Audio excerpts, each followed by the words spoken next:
ગત તારીખ 13 રોજ ભરૂચ જિલ્લામાં અચાનક વાતાવરણમાં પલટો આવ્યો હતો।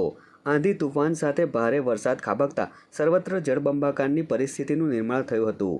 વાવાઝોડા વચ્ચે અંકલેશ્વર પંથકના બોરભાઠા બેટ ગામ સહિતના ગામોમાં ખેડૂતોના ઊભા પાકને મોટું નુકસાન થયું હતું। આ સાથે જ વીજ વાયરો અને વીજપોલ જમીનદોસ્ત થઈ ગયા હતા। રહેણાંક અને ઔદ્યોગિક વસાહતમાં વીજ કંપની દ્વારા તાત્કાલિક 24 કલાકમાં જ વીજ પુરવઠો કાર્યરત કરી દેવામાં આવ્યો હતો।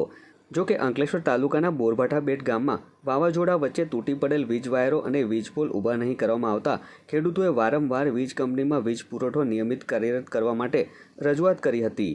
હાલમાં ભારે આકરી ગરમી વચ્ચે પણ વીજ કંપની દ્વારા સમારકામની કામગીરી નહીં કરવામાં આવતા માંડ પૂરની પરિસ્થિતિમાંથી ઊભા થયેલ ખેડૂતોની શાકભાજી અને કેળાના પાક બળી જવાની ભીતિ સેવાઈ રહી છે। ત્યારે વીજ કંપની દ્વારા વહેલી તકે પડી ગયેલા વીજ પોલ અને તૂટી ગયેલા વીજ વાયરનું સમારકામ હાથ ધરવામાં આવે તેવી ખેડૂતો માંગણી કરી રહ્યા છે। 12 તારીખથી આ વાવાઝોડું આવ્યું છે તો આંબલી પડી છે આઈડિયા તો અમારે એના વાયર તૂટીને પડ્યા છે। જીબીમાં અમે કમ્પ્લેન પણ નોંધાવી છે। મારા નામની કમ્પ્લેન છે, દીપકભાઈ ચીમનભાઈ પટેલ, પછી બીજા 2 ભાઈઓના નામની પણ કમ્પ્લેન નોંધાવી છે, પણ હાલ હજુ કંઈ નિરાકરણ આવતું નથી। આજે પણ મેં ફોન કર્યો હતો તો કમ્પ્લેનમાં મેં કીધું છું કે આ લાઈન એ થયેલી છે।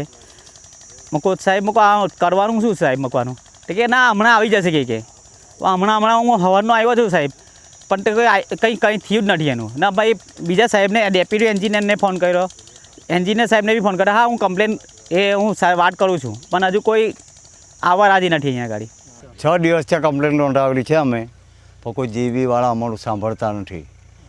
હવે 42-43 ડિગ્રી તાપમાન હોય તો એ અમારો પાક અમે કેમ બચાવી શકીએ?